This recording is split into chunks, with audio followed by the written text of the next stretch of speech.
Good evening, everyone. Good evening. Good evening. So, open mic is generally associated with younger generation. So, you all must be thinking कि what I am doing here.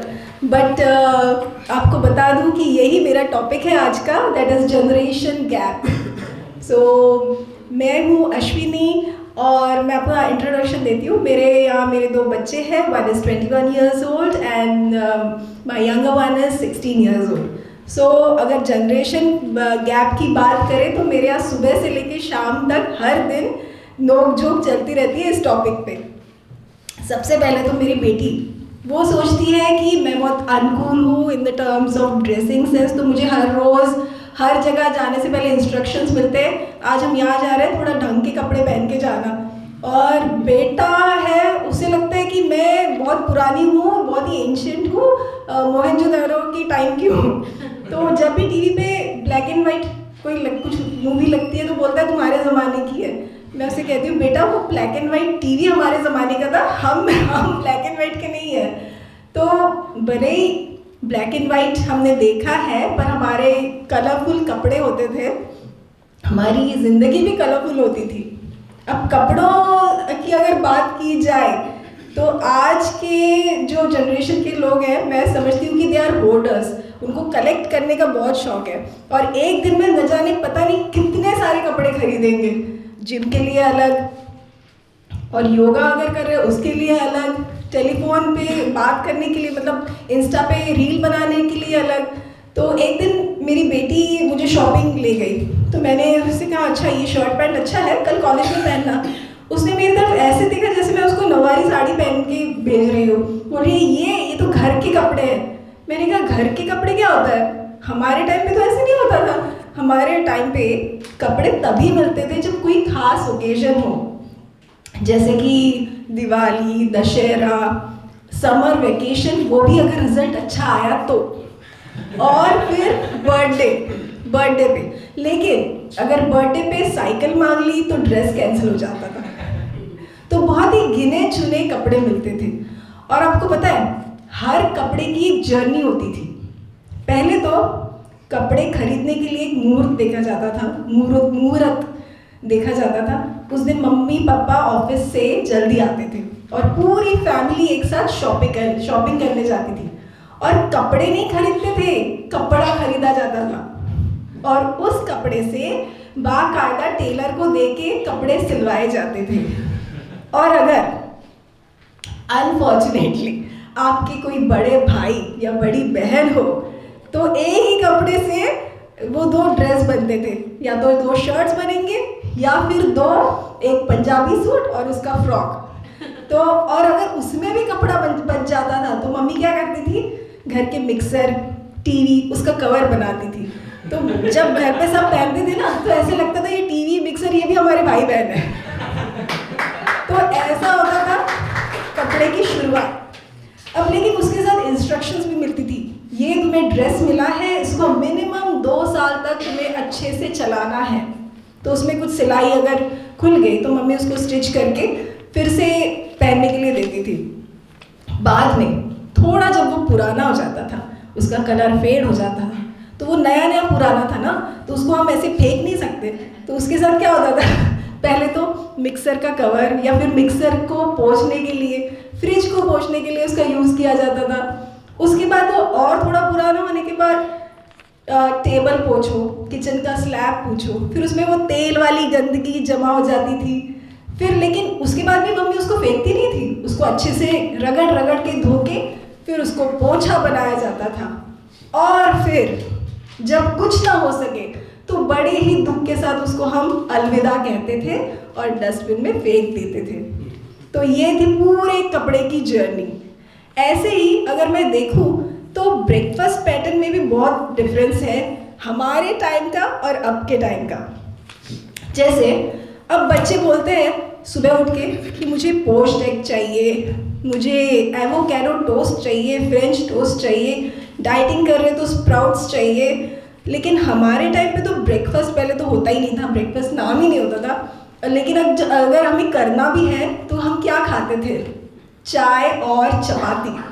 Mummy गरम गरम सुबह सुबह जो चपाती बना रही है उसी को चाय में डुबो और वही खाओ.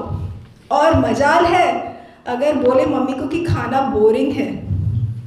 आजकल तो मास्टर शेफ देख के बच्चे जज बन गए हैं, बोलते हैं कि मम्मी ये खाना बोरिंग है, इसमें क्रिस्प एलिमेंट नहीं है, तुमने प्लेटिंग ठीक से नहीं किया है, इट्स वेरी रस्टिक। मैं सोच रही हूँ अगर मैं ये बोलती मेरी मम्मी को, और ऐसे बोला भी था बहुत बार, बोला था मम्मी ये बैंगन खा के मैं बोर हो चुकी हूँ।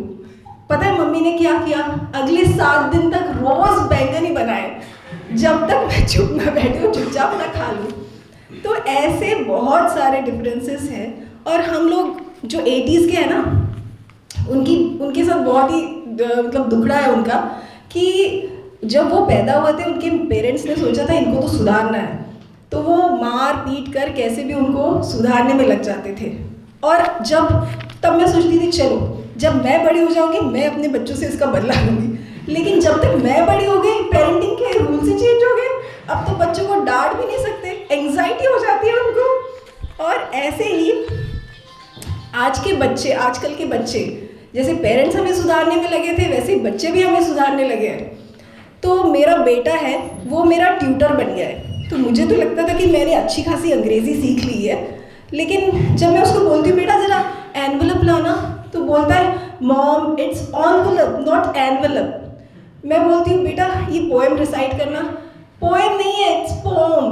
और फिर और एक चीज़, कैल्शियम कब बन गया, और ये तो पता ही नहीं चला, और ये किसने किया, और मुझे अब तक पता भी नहीं चला कि ये सब चेंज हो रहा है और क्यों।